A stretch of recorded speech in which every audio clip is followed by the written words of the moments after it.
Le constructeur de trottinettes électriques haut de gamme de chez Xiaomi vient de lancer un nouveau modèle. Bienvenue sur AviExpress pour le test de la Navi S60. Et esthétiquement, il y a des efforts qui ont été fournis pour la faire ressembler, alors de loin évidemment, à un Cybertruck de chez Tesla. Et elle n'en hérite pas que du design, elle en a le poids aussi, elle est quand même assez lourde, un peu plus de 24 kg. Bon, par contre, elle est capable de porter un solide gaillard de 120 kg.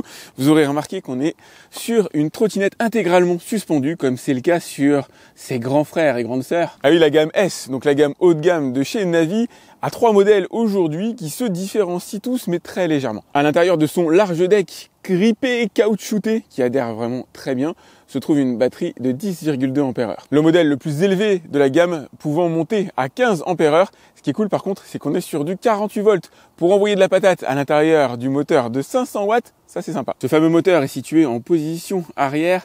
Alors 500 watts, 1000 watts en pic et une capacité à monter des pentes d'une vingtaine de degrés. Je l'ai testé sur les côtes d'Arcachon et elle est pas mal du tout. Vous aurez remarqué sur la partie arrière la possibilité d'utiliser un repose-pied intégralement en métal. Ça, c'est plutôt cool. L'accent a été mis notamment sur la sécurité.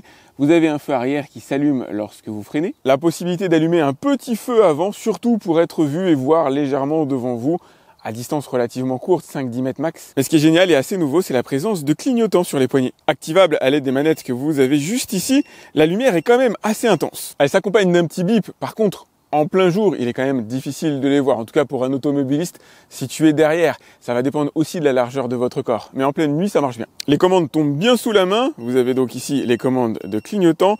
Vous avez là la sonnette, l'avertisseur sonore, alors qui lui sert uniquement pour être entendu par les piétons, hein, évidemment pas par les automobilistes.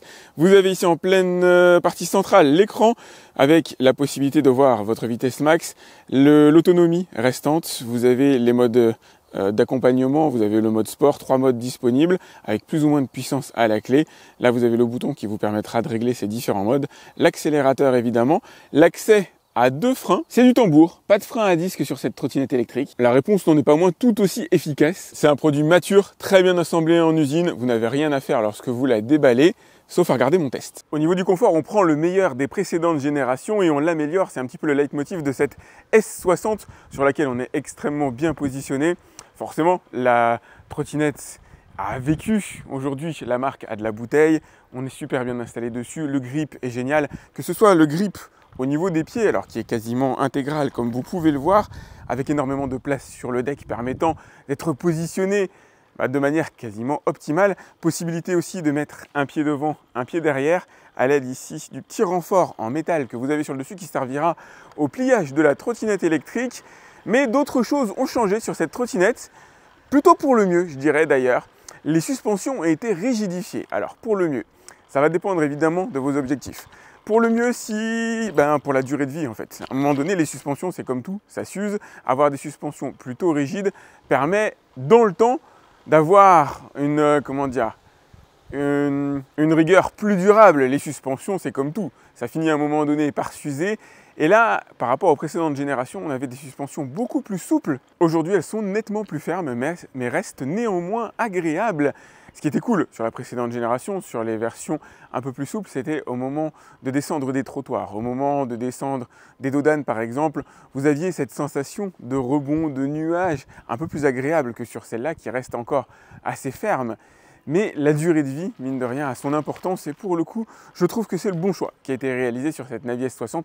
On passe pas sa vie à descendre des trottoirs, évidemment. Les commandes sont faciles d'accès, le freinage répond rapidement. Vous avez la possibilité d'utiliser le frein avant-arrière ou les deux en même temps, sachant que la course du frein arrière est relativement courte, ce qui signifie que vous aurez à peine à appuyer dessus pour atteindre le freinage maximum, avec la possibilité quand même de bloquer la roue arrière et donc de déraper. Ce qui est difficilement possible, heureusement, sur la roue avant. En négatif, niveau confort audio, j'ai noté un petit bruit parasite provenant probablement des plastiques à l'avant, le revêtement qui permet de couvrir les suspensions. Rien de bien grave, c'est presque de l'ordre du symbolique. La trottinette a été extrêmement bien montée en usine. Elle vous arrive prête à l'emploi. Il n'y a absolument rien à faire si ce n'est la connecter à l'application lorsque vous la recevez. Allez, séance pliage, vous allez voir, ça va pas nous prendre des heures. Suffit de lever la petite manette que vous avez ici, d'abaisser le guidon et vous avez au niveau de la sonnette, ici, hop, la possibilité de venir caler la potence à l'intérieur. Par contre, il faut quand même un peu de force pour la traîner. Ah, ce qui est cool dans cette trottinette électrique, c'est la puissance et elle se ressent 500 watts en position arrière en 48 volts. C'est pas tous les modèles de la gamme S qui ont du 48 volts. Je crois qu'il y en a un à 32. Et mine de rien, notamment en matière de reprise, en matière de couple, ça se ressent. On est sur une trottinette ici qui a une belle capacité d'accélération lorsque vous la mettez en mode sport, une belle capacité en côte, je vous montrerai ça dans un instant au niveau des côtes d'Arcachon. Elle circule par contre à la vitesse de 25 km/h. C'est réglementaire en France, mais on sent qu'elle pourrait aller plus vite. Et elle a de la reprise. Lorsque vous êtes à 20, que vous voulez passer à 25, vous appuyez sur la commande, sur l'accélérateur, et vous avez alors ce léger mouvement de recul. Certes, c'est un moteur de 500 watts, c'est pas non plus un monstre de puissance, mais on sent qu'elle en a véritablement dans le coffre.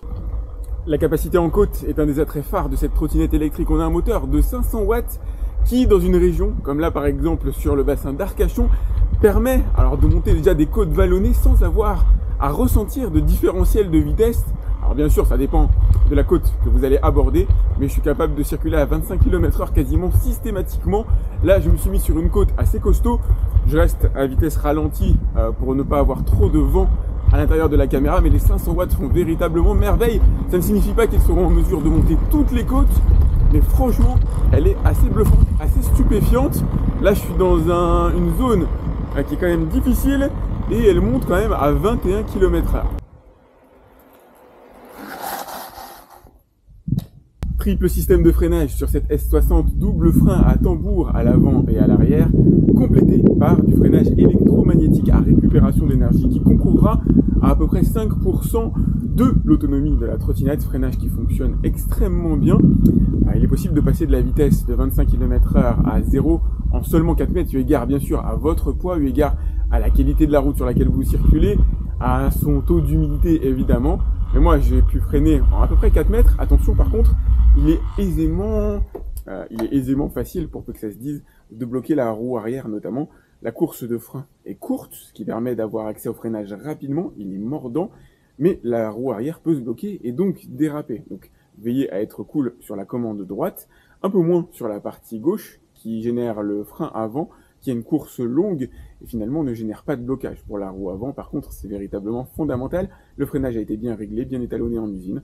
Il n'émet absolument aucun bruit. Il répond super bien. À part du freinage hydraulique, je pense pas qu'on aurait pu demander grand chose de plus.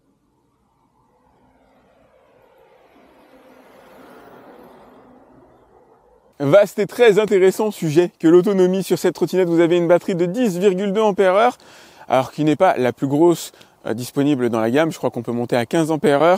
Avec celle-là, vous allez pouvoir parcourir à 25 km/h sur un gabarit comme le mien, à peu près 70 kg, une trentaine de kilomètres sans avoir à vous poser réellement la question de la vitesse. 30 km en environnement vallonné. Moi, j'ai fait les tests essentiellement sur Arcachon, ce qui est une performance tout à fait raccord avec ce que j'ai pu avoir dans la gamme. Si vous voulez pouvoir faire dans les 40 km, prenez la version 15 Ah. Je crois que c'est la S65C. Je vérifierai, je vous mettrai le lien directement dans la description. Toujours est-il qu'elle garde sa vitesse de pointe 25 km/h tout au long de la durée de vie de la batterie. Et on sent qu'elle a du coffre, on sent qu'elle pourrait aller plus vite que ça. Forcément, elle est bridée. On est ici sur un modèle destiné au marché français. Et à ma connaissance, elle n'est pas débridable, ce qui dans l'absolu n'est pas souhaitable, puisque de toute façon, c'est interdit. En vous offrant cette Navi S60, vous prenez un modèle haut de gamme paré de pas mal de choses très intéressantes. On n'en a pas parlé, mais déjà, il y a ces pneumatiques de 10 pouces qui absorbent pas mal d'aspérité de la route, qui ne permettent pas de circuler partout, mais qui est quand même très agréable, avec une notion, alors que j'ai pas pu tester, normalement ils sont résistants à la perforation, donc ça c'est le côté plutôt cool, mais à titre perso, je vais pas m'amuser à les challenger à ce niveau-là. Elle a changé un peu de physionomie, un peu de confort d'une certaine manière, avec des suspensions que je trouve sensiblement plus rigides que sur la précédente version, et on se prendrait presque à rêver de pouvoir les régler. Ça aurait été un petit plus, un petit adaptateur qui permette d'en régler légèrement la souplesse, ça aurait été génial. Bon, ça n'existe pas encore malheureusement, toujours est-il qu'on est sur des suspensions qui donnent le sentiment d'être durables, en tout cas plus durables que sur la précédente génération, sur les autres générations, qui s'affaissent un peu plus, mais du coup rendre aussi la conduite un peu plus souple. J'apprécie d'avoir une platine basse par rapport à une Elite X qui elle va être en platine haute. Tout le monde n'a pas envie d'être en hauteur sur une trottinette électrique. Là on a un centre de gravité relativement bas qui la rend assez facile à piloter, assez facile à conduire, plutôt agréable d'ailleurs. La position est bonne, j'ai absolument rien à lui changer, à lui opposer. Elle a les éléments de sécurité qu'il faut. et qui vont bien, et ça c'est plutôt cool aussi. Elle fait des efforts par rapport notamment à ses concurrentes à ce niveau-là. On est sur une trottinette qui avance, qui a de la pêche, de la patate. Elle pourrait aller plus vite que ça, mais bon, elle est limitée à 25 km/h. C'est quand même cool d'avoir les 1000 watts en crête, d'avoir de la reprise. Quand vous vous trouvez sur une route vallonnée, la trottinette ne perd pas de vitesse. Ça va dépendre bien sûr de la côte que vous avez à monter, mais elle est quasiment, en tout cas à Arcachon, à 25 km/h linéaire. Et ça, c'est malgré tout super agréable. Dès que vous abordez une côte, on a souvent ce petit pic de stress en se disant « Voilà, je vais baisser en vitesse, est-ce qu'elle va tenir, etc. » Et elle, non, on sent la patate qui s'est réinjectée immédiatement dans le moteur et qui permet de garder les 25 km/h. C'est une trottinette qui a été super bien ficelée. À voir si vous préférez la version 10 ampères-heure ou un autre modèle de la marque avec un peu plus d'autonomie. Finalement, c'est le peu de choses qui changent entre les différents modèles de la gamme. C'est ça, un petit peu de motorisation. Il y a un 450 watts, ici on a un 500. La batterie qui change très légèrement, le design qui change un peu, certains éléments clignotants qui ont été aussi rajoutés, des éléments de confort sensiblement différents. Mais grosso modo, on est sur des structures déjà éprouvées et assez semblables à ce que vous allez pouvoir trouver au niveau des modèles S65 et S65C. Voilà ce que je pouvais vous dire sur cette trottinette électrique. Si, petit élément vibrant à l'avant, ici les petits caches qu'il faudrait légèrement améliorer, mais à part ça, c'est du tout bon. Voilà ce que je pouvais vous en dire. N'hésitez pas à liker cette vidéo, c'est important pour moi. Pensez à vous abonner à ma chaîne si ce n'est pas déjà fait. Vous avez le lien pour aller voir le tarif de la S60 directement dans la description de la vidéo. Je vous mettrai aussi des liens vers les tests que j'avais effectués pour les S65 et S65C. Si vous avez des questions, laissez-les-moi dans les commentaires de la vidéo. J'essaie de répondre à tous mes abonnés. Quant à moi, je vous dis à très vite pour un autre test sur AviExpress. Salut!